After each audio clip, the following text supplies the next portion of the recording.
All right, guys, we're a few minutes past 6 p.m. PST, so we can go ahead and get started. Thank you, everyone, for coming to the town hall today. The team is really excited to chat with everyone. We've had a very busy few weeks. For those of you that might be new to Valhalla, I would love for us to start off with just some brief introductions and make sure you know who you're hearing from the team. I'm Akal. I am Valhalla's community manager. Hey guys, this is Ryan. I'm the chief of staff at Stacked in Valhalla. For those of you who don't know me, I mostly focus on day-to-day operations, and then a little bit of finance, legal, and regulatory. Hey everyone, my name is Alex. I'm the CEO of Valhalla. Um, you know, I basically work on a little bit of everything, I would say.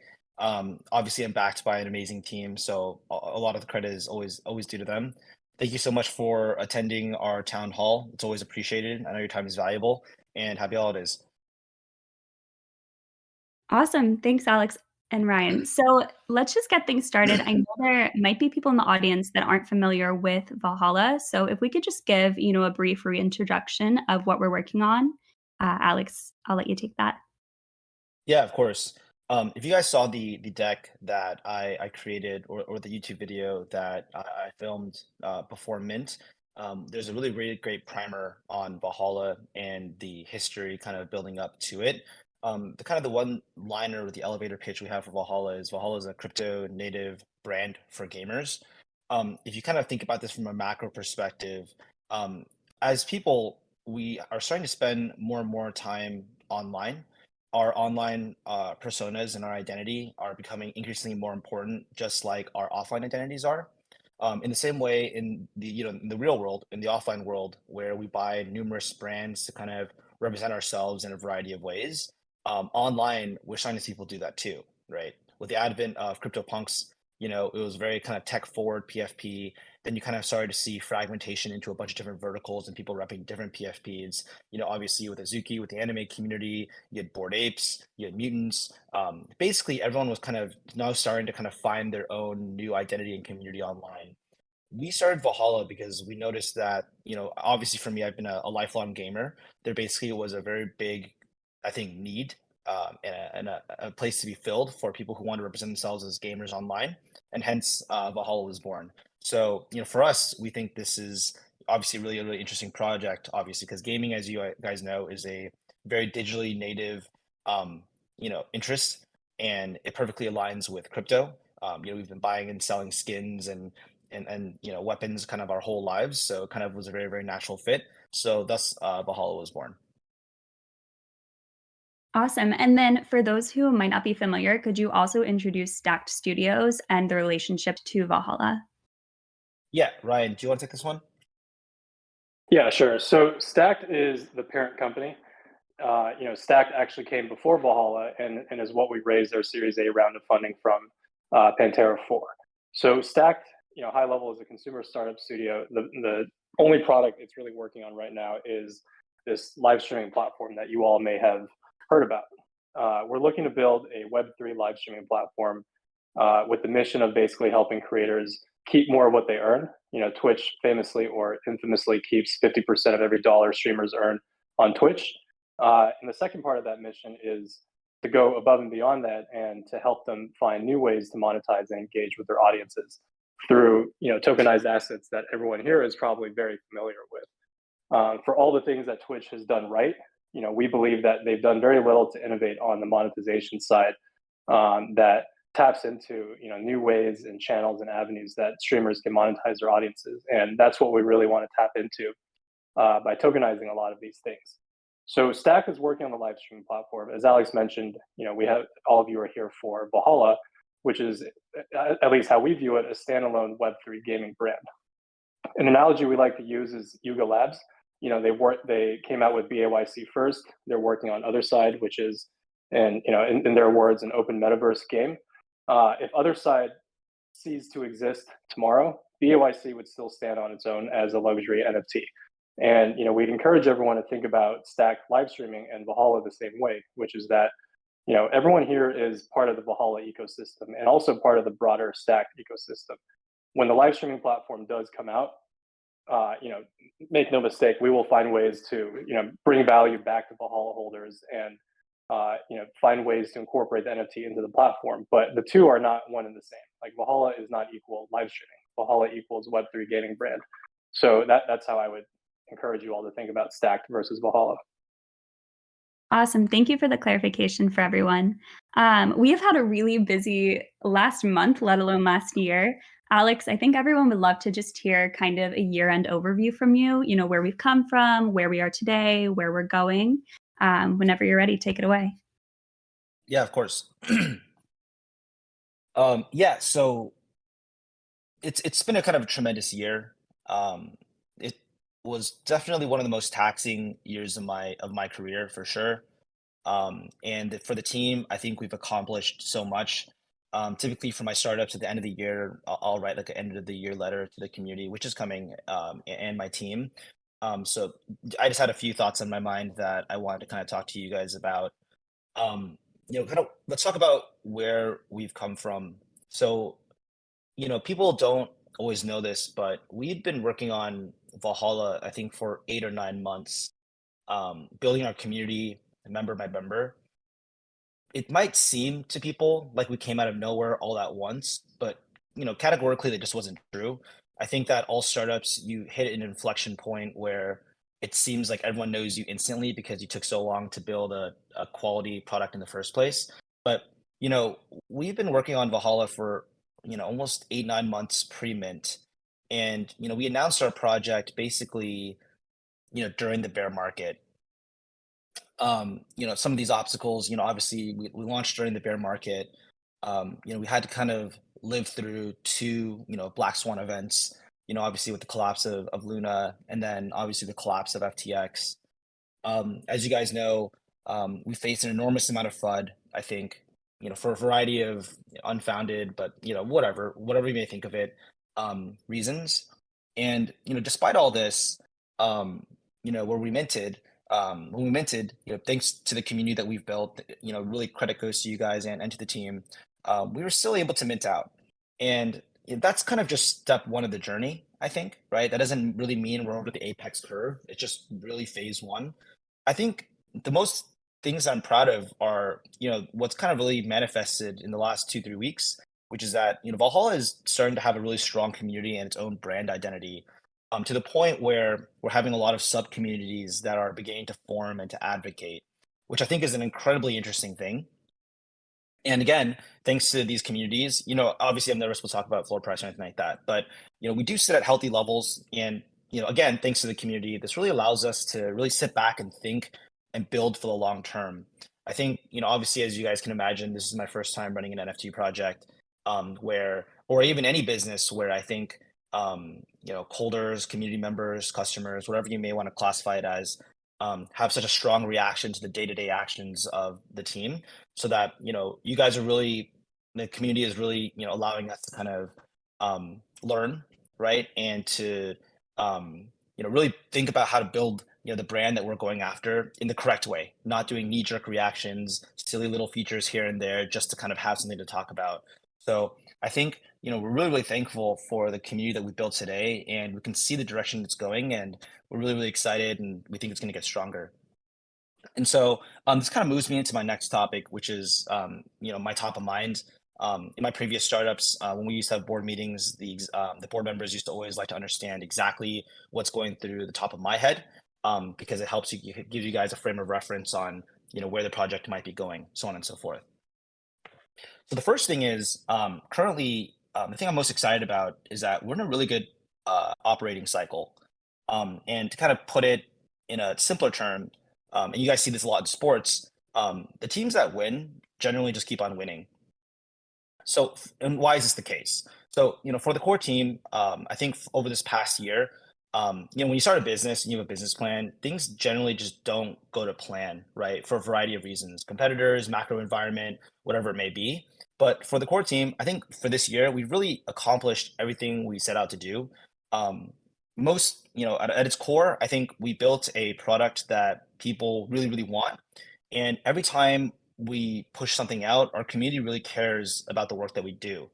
Um, and not, I'm sure for many people in the audience, you can understand that, right? Like if you're working a job and then you're working really hard on something, and when you push something out and no one cares, it's just not a really, really great feeling. So for us, I think this is really important because motivation for our team is at an all-time high. For the last 3 months, I think our team has been working 6 days a week, 12 hours a day. Like this isn't an exaggeration.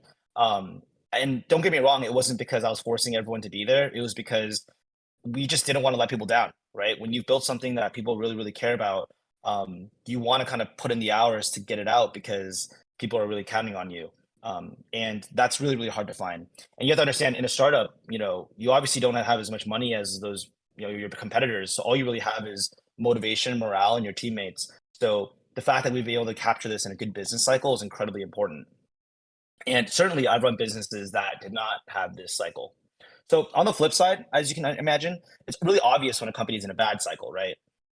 It's really, really hard to get anything done. Nothing you build really matters. The community doesn't care, and you kind of just die in obscurity.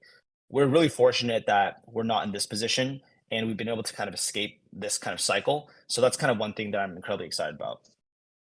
The second point also is we manage our finances well in the bull, and we continue to manage our finances well in the bear.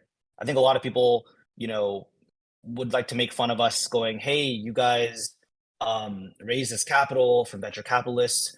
Well, haha, laughing at us saying, "Why do you have a 5 years runway?" Well, that's just good capital management and allocation. For us, when we raise capital and we manage our treasury, we only deploy capital when we see places where we can kind of invest profitably and to kind of help grow the brand. So for us, obviously, now that the market has gone to a downturn, even big tech companies like Facebook doing rifts or layoffs, they've never done a single layoff in the lifetime of their company. For us to be in this position where we're sitting on a good amount of finances, we can now start to take advantage of declining prices across the board when we kind of go out and let's say we want to make physical products or generalize opportunities in kind of picking up more talented people because other companies have mismanaged their companies. So I think that like this is something that we're starting to see a lot of opportunities arise, and it puts us in a really, really great spot. Third, sub communities are organically forming. This was one of the biggest phenomenons that I've learned recently. As you guys know, we have big communities by type, so the Grails, the Mechs, the Toxics, and then this is the really interesting one, the Bala Gang, the Balaclava. I think we never, ever, ever would have thought that we would have a community form around a specific trait. Shout out to kind of everyone that kind of really pioneered and pushed that forward. But I think this is a great phenomenon, basically, where we're starting to see these sub communities become a massive amplifier for everything that we're doing in our community. So this is kind of a big phenomenon that we want to kind of help encourage, and we're going to be start to build certain feature sets to kind of help support these sub communities as well. Next, our esports partners are really happy with how well Valhalla has performed so far. Obviously, as you guys can tell, the CEO of T1 Esports, the largest esports team in the world, is rocking the Valhalla PFP. I just tweeted that PSG Talon, one of the top teams in Southeast Asia, is now rocking a Valhalla PFP as well. I'm having active conversations with them. They're all really, really excited to kind of dig deep and dive in more on how we can start to kind of build out trait-specific utility. We're still early in our discussions, but this is something that we're actively working on. As you guys know, or you may or may not know, the esports season right now, it's on break. It's just about to get started again across a variety of different games. So we're really going to start figuring that out, whether it means like, tickets to the season games in LA for the LCS for League of Legends, or potentially merch as well. But as you guys know, with physical products, it always takes longer. So really, really happy. As I tweeted before, the best way to get partnerships done is to make your partners really, really happy, and then they'll help you. So we're just happy that they're excited about it. Next point is our discussions around our physical products are going really, really well. We have a wish list of, I think, brands that we would like to work with across a variety of different kind of SKUs or product types. Those conversations are actually going surprisingly really, really well. I say surprisingly because we kind of reached for a lot of these brand collaborations. Again, this isn't just like apparel or a black t-shirt we're talking about. So lead times for this might be a little bit longer, navigating kind of closer to Q4 of next year. But that's something we're really excited about as well. And lastly, this is kind of just one thing I want to tell the rest of the community. Progress is going to be slightly slower near the end of Q4 or near the end of the year, as people in the core team are going to be taking the end of the year off, maybe the last week or so, to visit family. We are based in LA. We are a very centralized team. We require everyone to be in office. So a lot of people have made sacrifices to, during the work, cycle to kind of be in office. So a lot of people are flying back home to visit and spend time with their friends and family. So, just kind of want to tell the community, for the next week or so, we will be online. I will still be on Twitter talking and engaging with the community, but in terms of engineering and development, it may look a little bit slower. So with that said, I'm going to pass it to Ryan to talk about the recent event recaps. All right, so we're going to just recap basically the last month. Hard to believe we minted exactly a month ago today. November 22nd was phase 1, and November 23rd was phase 2 of mint. So what happened since then? So we minted, right before Thanksgiving. We had a town hall the Monday after Thanksgiving where, we just introduced ourselves to the new holders, went over some high level stuff on what was to come, but obviously couldn't really talk about reroll at the time. So it was very much just like reveal and this post reveal event that we were alluding to. We revealed exactly 2 weeks after that, as promised. And then the day after that, a week after that, we opened the Armory. In between that, we had an AMA with the CEO of T1, Joe Marsh. So, that was kind of a spontaneous thing. It wasn't really part of our mint reveal playbook. But, it's great to see our partner CEOs and partner teams so supportive of us and so bought into what we're looking to build here. And I think that really lays the precedence for how we can continue working with these teams in the future in a number of different ways. As Alex mentioned earlier, we have both the T1 and the PSG talent CEOs all rocking Valhalla PFPs. In private conversations, they've been nothing short of ecstatic about the success that we've had so far, and they're all very supportive, and they love seeing their team branded traits on Valhallas on all of your PFPs and so on. So the most interesting to me was just how much of like a closet NFT degen some of these gamers or gaming executives are. Like they're all on Twitter. They're seeing all the engagement, all the stuff that's going on, and they're all cheering from the sidelines. So we're excited to bring you guys more of this type of content, and more importantly, actual activations with the teams.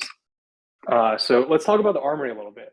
The Armory was a feature that we've been working on since, July of this year. So it's been nearly 6 months in the making.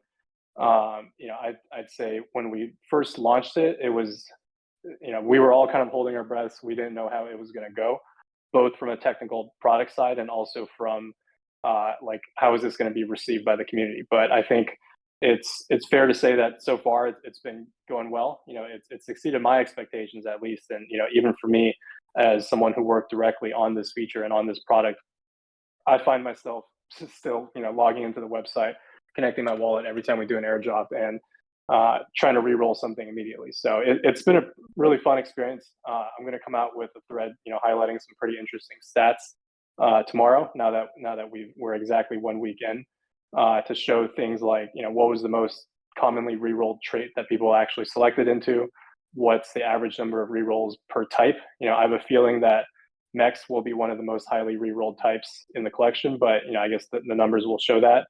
And just digging in on some other stuff. So I'll plan to drop that tomorrow, as well as once again next week, once reroll has officially closed.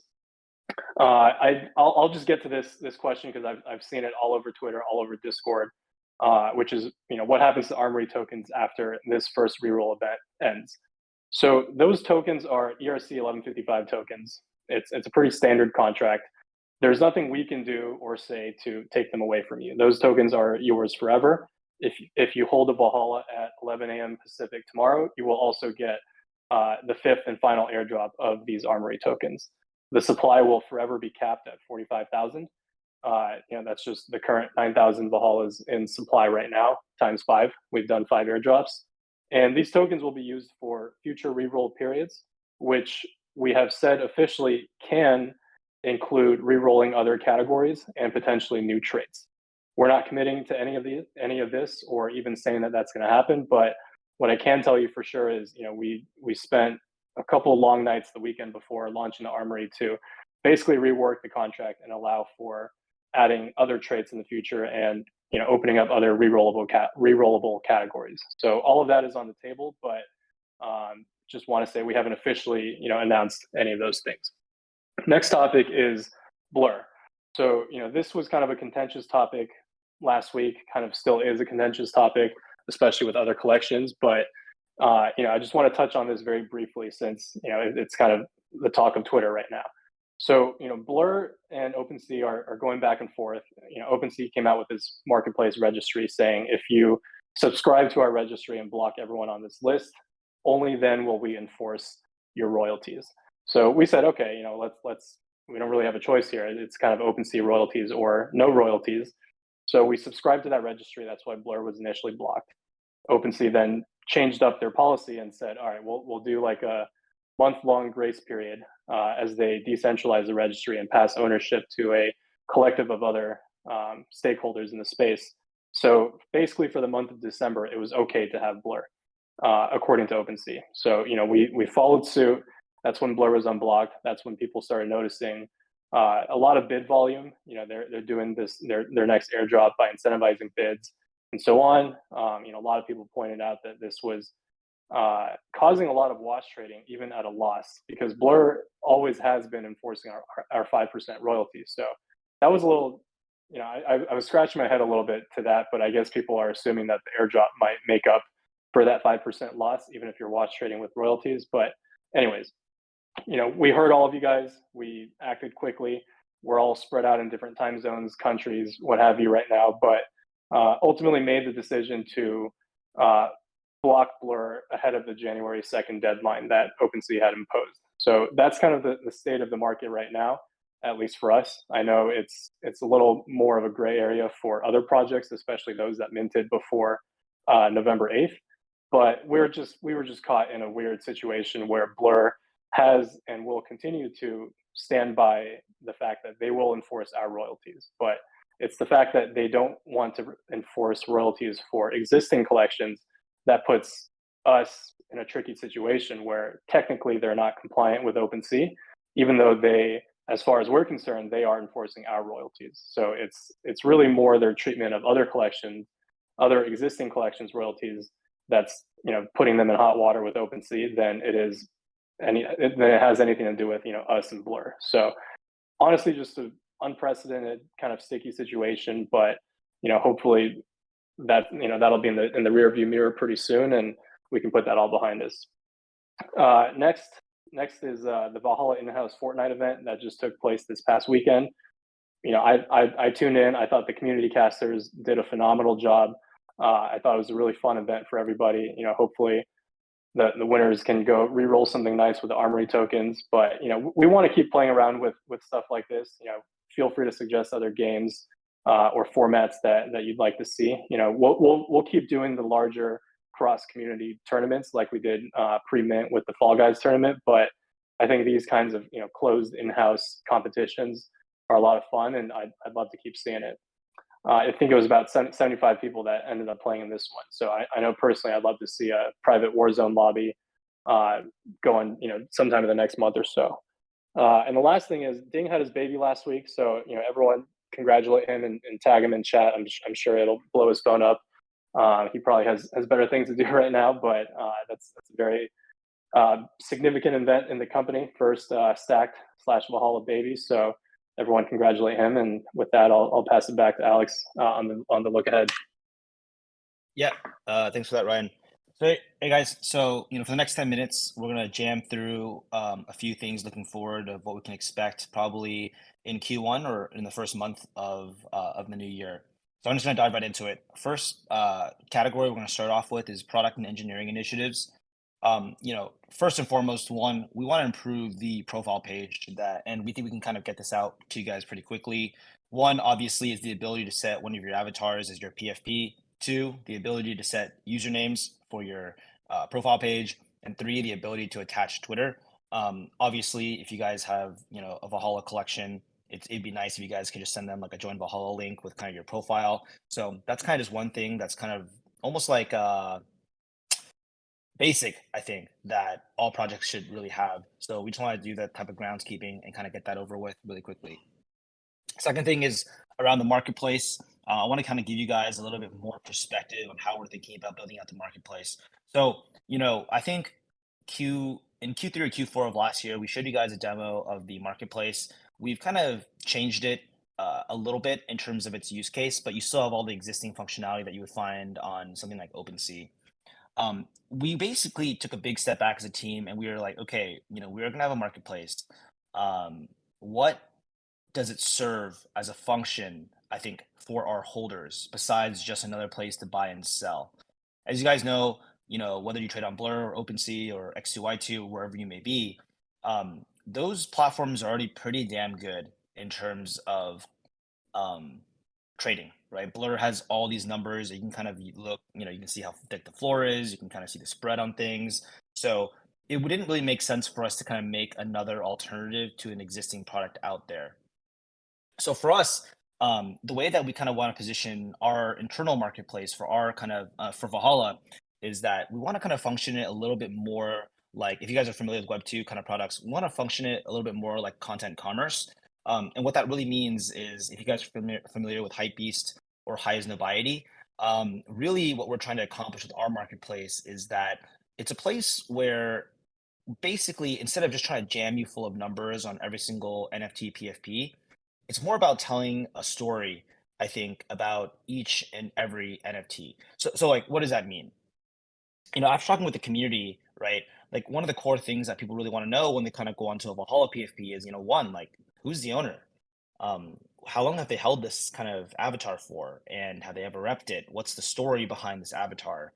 Another one I've talked about a lot is how many times did this avatar get re-rolled?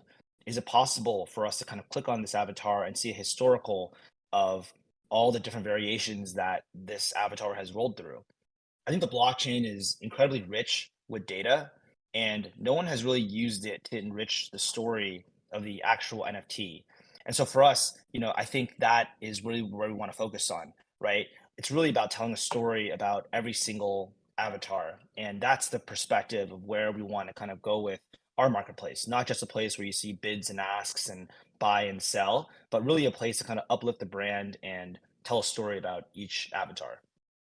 So those are kind of the two things that I think from a product engineering perspective, we're really going to be focusing on.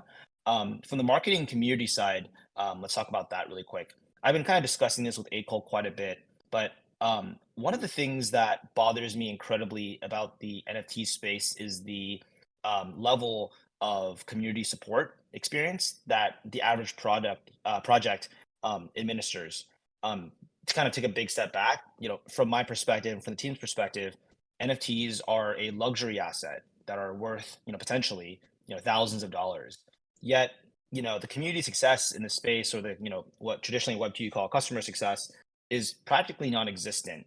And so, when Acol kind of joined, I basically asked her a question, which is basically, how can we reimagine the, community and customer support from the ground up? Because I guess the perspective in which we think about it is like, if you go to a really, really nice restaurant today, right? They know your name, they know all these details about you, and you get top level service. If you walk into a luxury store like Dior or something like that, they whip up a CRM, a customer relationship management tool. They know everything about you, they know your size, so on and so forth. I think today it's really interesting for, I think, wait, sorry. Uh, sorry about that. I think today, you just don't really see a lot of that in the NFT space. We're asked to kind of, mint these kind of these avatars or these digital online PFPs, but the level of service I think is non-existent. So we really want to kind of uplift that. So that's something that Acol is working on. The second thing also on the marketing community side is we're going to start beginning experimenting with media initiatives. Nitro in our team is going to really be taking the ownership on this. But essentially, what we really want to come out with is a bi-weekly video podcast where we're going to start to kind of post across all different types of mediums, whether it be YouTube, Twitter, so on and so forth, where we're interviewing people not only from our community, but also influential people from the gaming and the streetwear industry.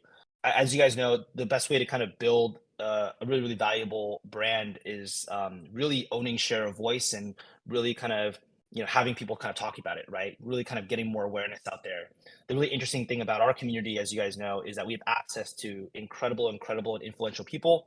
For example, the T1 CEO, imagine if we had actually recorded that interview and then we had chopped it up and we had posted it on TikTok, YouTube Reels, YouTube, so on and so forth. That would kind of put a lot of eyes of on Valhalla, not just people in our community, but also people generally in the esports space. So that's an initiative that we're going to be rolling out in January as well. Another thing is we're also going to be looking for brand ambassadors that are authentic to the brand. That's another core thing about building a valuable brand is, who out in the world is really rocking the PFP. As you guys know, T1 CEOs rocking our PFP, PSG Talent CEOs rocking our PFP. But how do we go even beyond that? How do we get influential people in the gaming industry like Nadeshot or FaZe Banks to basically start rocking Valhalla PFPs? By doing that, we can really kind of start to make Valhalla into an aspirational gaming brand. And that's something that we have our eyes on as well. And then lastly, we're consistently going to be having the Valhalla quarterly invitational. Acol and Nitro are going to be owning this. So we're going to continue to host that. Obviously, we've only been working on Fall Guys and mostly kind of Epic Games type games. We would love to kind of do stuff in the League of Legends or the, what was I going to say, the Valorant space, but Riot has its regulations around crypto companies throwing tournaments. So it's something that we'll be talking to their team about to see if we can make an exception. But the invitational is something that we'll consistently be producing and managing as well. So looking forward, that's kind of all the updates that we have for this town hall. Awesome. Thank you, Alex. So we do have some questions that people have dropped into the Ask the Team thread, and then feel free to request to speak if you guys have a question and you haven't had a chance to drop it in the thread. But I'll give people a minute to request while I read off some of the questions from Ask the Team. So Jay Wu had a lot of good questions. The first one is, what's your perspective on how to balance rewarding holders alongside building a great product ASAP? Does one take away from the other? He'd love to hear your thoughts on this. Yeah, it's a good question because it's essentially the paradigm of Web3, right? I think that from our how do I think about it? It's certainly a very fine balance to kind of give you guys a perspective in Web2, right? In Web2, I used to so my last company was a beauty company. We used to spend millions of dollars a month marketing on Facebook. Really trying to get the word out there, right? We would pay influencers, and then we would cut up those influencer ads, and then we would kind of run them on Facebook, so on and so forth, across a bunch of different ad creatives, and all that money, all that marketing money, got sucked away by Facebook, all that value, right? And then that's kind of how we ran our business in Web2. In Web3, it's incredibly different, right? As you guys noticed, anytime you guys see a paid ad about an NFT, you immediately know it's a scam. And no one ever wants that. And why that is that like the paradigm in Web3 is basically like your community members are now your advocates, right? So those millions of dollars that I think we used to spend on Facebook or YouTube to grow, a lot of that is now being subsidized by the community, basically helping us spread the word. And so it isn't to say necessarily, okay, we can displace one to one, right? Like, hey, like I just shove millions of dollars into the community, even though that'd be fantastic.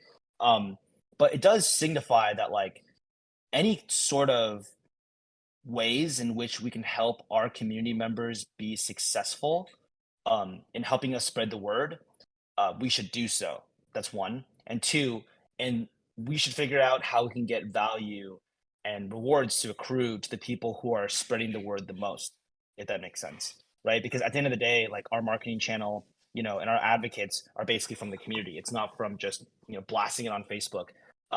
So I think to kind of reel it back into your question, it is a fine balance, but it is a fine balance, and I think the fine balance is about finding a way that obviously the holders can gain, right, from obviously holding the NFT, getting more exposure, having the asset kind of go up in price, versus like we're directly just paying the community or something like that through revenues or something like that, because obviously that would classify as security. So sorry, I know that's a little bit of a convoluted answer, but I guess like what I'm basically trying to say is the sweet spot is rewarding the holders for contributions they make to the community, right? Largely through marketing efforts today.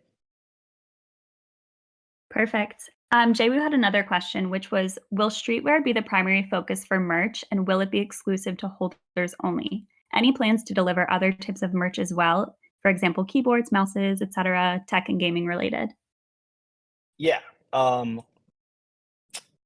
Yeah. So I'm trying to figure out how to answer this without giving away too much. So streetwear is certainly not even streetwear as a category is certainly not enclosed to just like apparel, even though it says wear in the word. Um, I think it embodies the entire lifestyle. And so without diving too much into it, I think we are diving into different verticals. Some things potentially in PC peripherals, whether it could potentially be something in, the designer toy category or as well as apparel.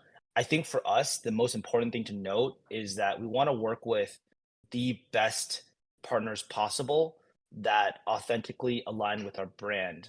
And we're not going to rush that. Um, if that makes sense. So, long story short, yes, we're going to be tackling a bunch of different categories. I know the whole black hoodie thing has been beaten to death, so it would not be in our best interest to just come out with another black hoodie in Helvetica font. So, I hope that answers your question. Perfect. Okay. We also have a question from E4C4.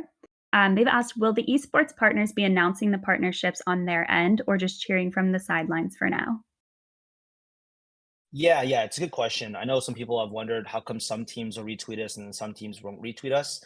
Um, so It dep so the reason why this is because they have regulations with, their partnered games that they cannot tweet about certain crypto things, right? So that's kind of why, like, for example, with T1, they're not blasting like Valhalla from their primary account, but JDG, for example, the top team in China, has retweeted us consistently. I think for us, it's really just about playing around, um, their um their rules and figuring out how we can work together with our project. So how do I say this? I'll give you an example. Let's say we do a product collaboration with T1. That's something that they would more be able to promote on their page and something that they're interested in doing. But something just, the initial partnership, that was something that they, were a little bit uncomfortable doing, especially I'll give you an example. Like when we announced the T1 partnership, that was when we were barreling towards world finals. And obviously, for them, we wouldn't want them to get in trouble with Riot, especially when they're in such a high stakes moment. So I think for that reason, that was kind of why. It's not so much that they're cheering from the sidelines. Crypto is something that they're very, very interested in trying to get into. Everyone's kind of just waiting on the sidelines for more regulatory um, uh, clarity, I think, from Riot Games and from other game publishers. So that's kind of primarily the reason why. It isn't like they don't like us or it's from a sideline or anything like that. Awesome. Thank you. I see Wire Nick has requested to speak. I'm going to go ahead and pull him to the stage right now. And Okay. guys, if anyone is listening and has a question, just drop it into the Ask the Team thread. But we have Wire Nick on stage. How are you? Hey, can you guys hear me all right? Yeah, how's it going? Oh, doing good. I'm in the sauna right now. Fat work day, so just chilling out after. But had kind of a question that doesn't veer off of the topic of like growth post mint and like community building and stuff like that, but more of like a direct question for you, Alex. Since I'm kind of going through this right now, is like as a founder, how do you deal with management of tasks that are kind of out of your comfort zone? Like in my instance right now, it's like kind of like web development and stuff and having to deal with like kind of delays. Whereas, with more of the marketing things, like if there's ever an issue, I can solve it like that. Yeah, a little bit. A little bit of an open question with a lot of different answers depending on what stage you're at. Are you a single founder or do you have multiple co-founders? Do you have a team? Can you give me some more information? Yeah. I mean, I have a direct co-founder. The percentage split is obviously Wade, just because he's more on the technical side, but I feel like his like lack of creativity from the marketing and stuff, I kind of have to hold his hand through a lot of the developmental stuff too. So it feels like I kind of manage everything rather than what was originally agreed upon, which is like I'm fine with doing because I kind of have the mentality if I want something done right, I kind of have to do it myself. But I feel like in terms of mental health, it's definitely like mega stressful. Yeah, for sure. Man. I guess like, the only answer I really had, because like I don't have full context of your situation, your team. I'm just trying to put myself in your shoes and think about what I would do. Obviously the position that I have now, and this is I have the luxury of being able to have a team because obviously I've worked on startups for 12 years. Um, but I would say that like, I'm just trying to teleport myself back to like when I started my first company. Um, I think the mentality is just like just get it fucking done, right? Like there's no shortcuts really, and it really sucks, but when things are really, really tough and your back's against the wall, you kinda just, like, have to close your eyes and get it done, until your situation is better, and then you can make changes to your co-founder or whatever. I'm not saying that's the case, but I think, you are especially in a startup, you are really the controller of your own destiny, so you just have to, um, buckle down and execute. I think what's that Winston Churchill a quote where it's like, "When you're going through hell, just keep going." Um, that's kind of how I kind of live my life when I kind of go through tough things like that. Yeah, just until I don't know what exactly you're working on, but to your next milestone, just you just have to buckle down and own your own destiny and get it done. And by doing that, that's what differentiates you from people that get it done and people who don't. I think it's as simple as that. Yeah, literally. No, that's like exactly what I've been doing, and I was like, maybe I'm like putting myself through too much. Maybe there's a way around it, but like, yeah, I mean, I signed myself up for it, so I'm more than happy to keep doing the work. But yeah, thanks so much. For sure. And congrats. Good luck on everything. Much love. See you guys. Thanks for hopping up. All right, we have another request to speak from Innovation. Going to pull you to the stage. Again, if anyone has questions, just drop them into the Ask the Team thread, and I'm happy to read them out. Hey, Innovation, how are you? Hey, can you guys hear me? Yeah, we can hear you. So I don't want to be just known as the movie story guy, but yeah, um, I'm currently a CS graduate, and I was a data analyst. So if anyone wants to hire me, hit me up, XD. Also, I'm familiar. For sure. Yeah. I mean, you know, I don't know for immediately hiring for any data analysts right now, but we always do definitely hire from the community. If you want to send over your resume, feel free to DM me and we can kind of hold that on file also. I mean, yeah, for sure. I have Yeah, a CS background, though. yeah, for sure. Definitely. Yeah, Thanks, just man. yeah, so yeah, send over And your what do you, resume, we'll review it, and yeah, we can kind of go from there. and what do you think about a melee tournament for Valhalla? Yeah, I mean, Ryan, I see you unmuted. We all love yeah, so yeah. Yeah, let's go, right? I love Melee. I've probably spent more time grinding Melee I mean, I than suck, but yeah, a game. it Oh, would be well, fun.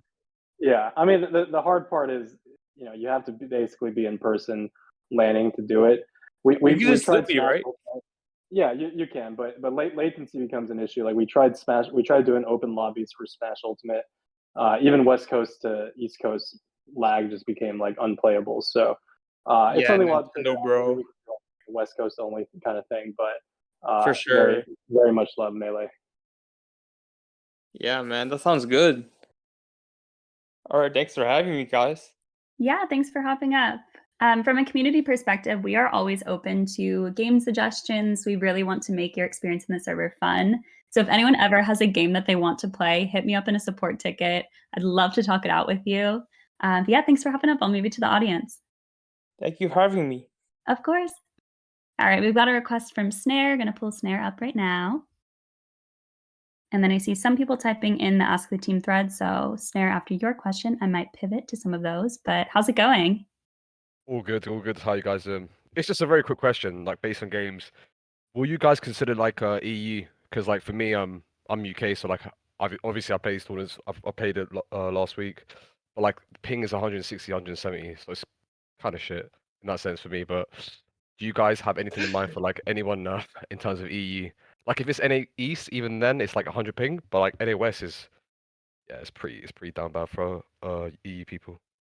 So I was just Yeah, wondering if you guys have that in mind. Yeah, yeah, for sure. Aiko, you can answer this, but I just want to kind of say two things. One, your PFP is really cool. let's go, bro. It kind of matches. So I was like, holy shit, that's dope. I clicked on it and I was like looking at it.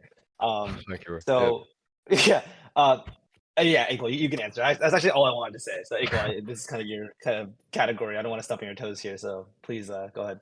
It's so aesthetic, though. It really matches. Yes, absolutely. That's something that I really want to focus on moving forward.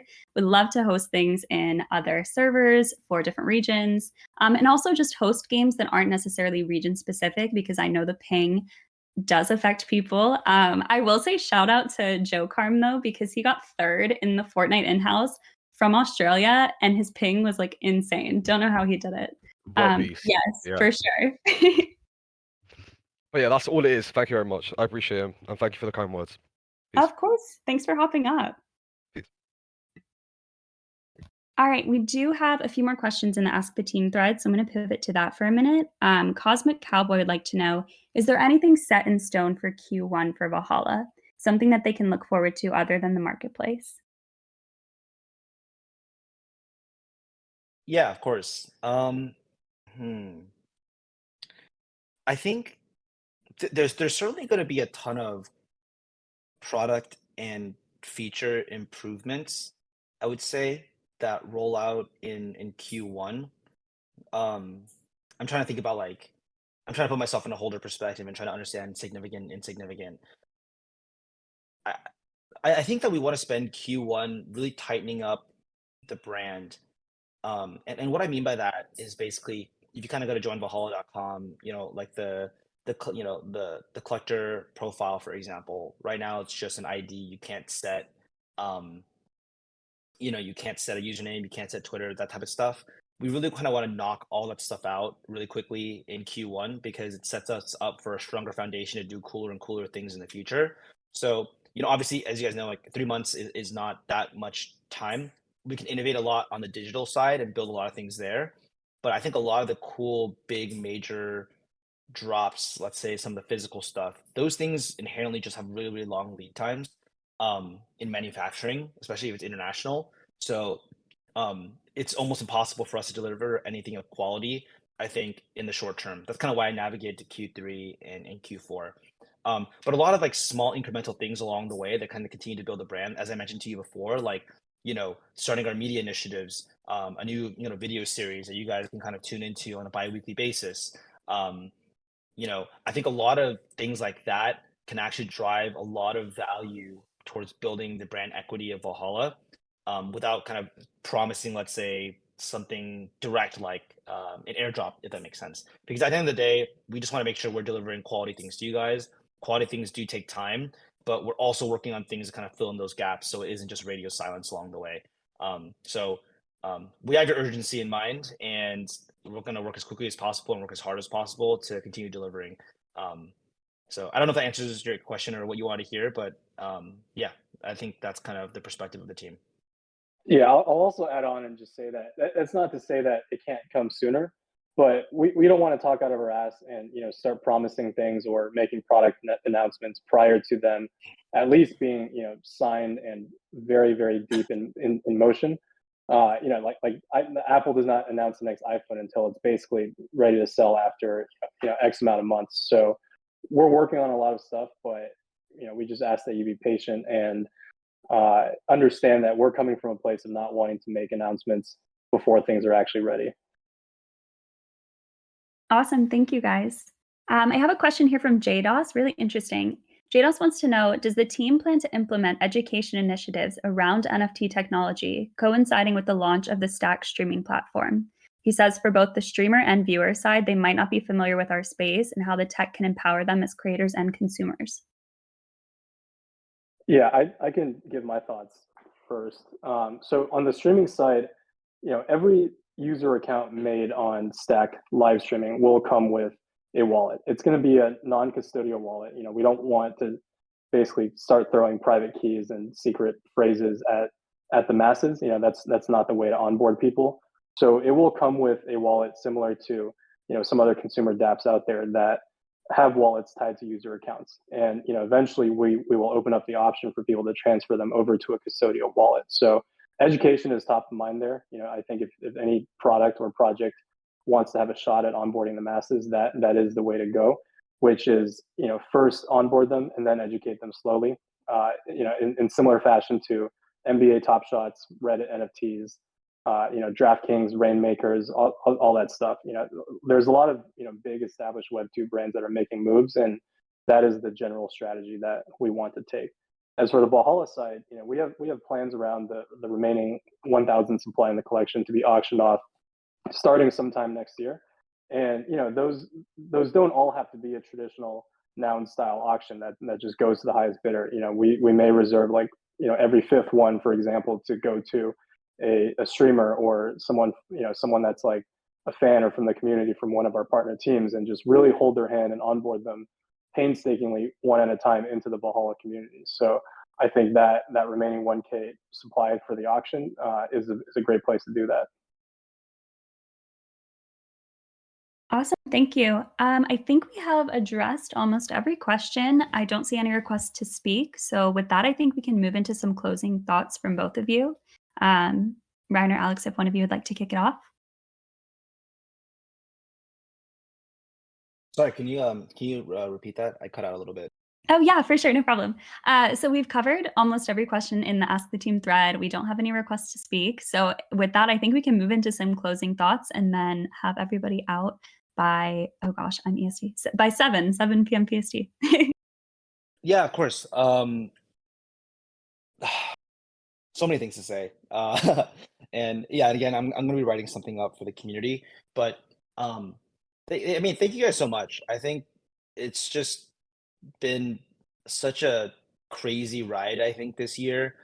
It's probably one of the hardest years I've ever worked in my life to deliver something. And it's just feels good when you're working on something that people actually care about. And for you guys to like what we've done, it certainly means a lot. When I think about the journey of moving forward in 2023 and beyond, there's so much to do. I think, we're in such a strong position in terms of, we're building and, we're at the forefront of technology in crypto, right? We're in one of the biggest industries in gaming, right? With the largest markets possible. We partner with all the top esports teams in the world. And, it's just two categories, I think, that position us to, work with some of the greatest brands and create one of the biggest brands in the world. I kind of mentioned to you this earlier, all the partners in our wish list that we really want to reach out to, people are now responding to our emails because they see the same vision that we do. And I think for us, we're just excited to kind of get into the new year to begin executing on everything that we set our eyes on. And, hopefully, with the community, we can kind of build, the next blue chip project. And I think we certainly are well on our way there, certainly because of the community and you guys being our advocates. So we really, really appreciate that. And lastly, also, just from me, everyone, please have a good holiday season. Crypto Twitter can be incredibly PvP at times. People always fighting other people. Just take some time off, spend time with family, friends, whomever, and just, come back to the new year with a clear, refreshed head. And, I hope everyone has a good holiday season. Thanks, Alex. Ryan, any closing thoughts from you?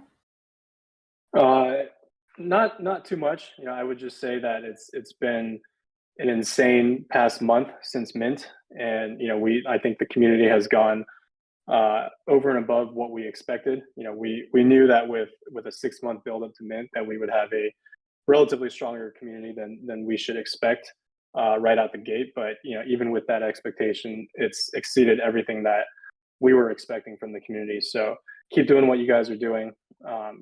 Trust in us. I know that's a lot to ask for, but trust that we have a highly capable, highly competent team to go out and build this Valhalla brand. We have a lot of exciting things that we're working on, and just I can't overstate how excited we are to have all you guys on board for the ride. Awesome. Thanks, Ryan.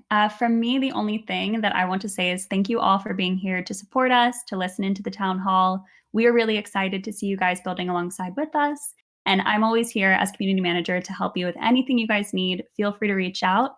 And with that, I think we can end the spaces. Thank you everyone for coming.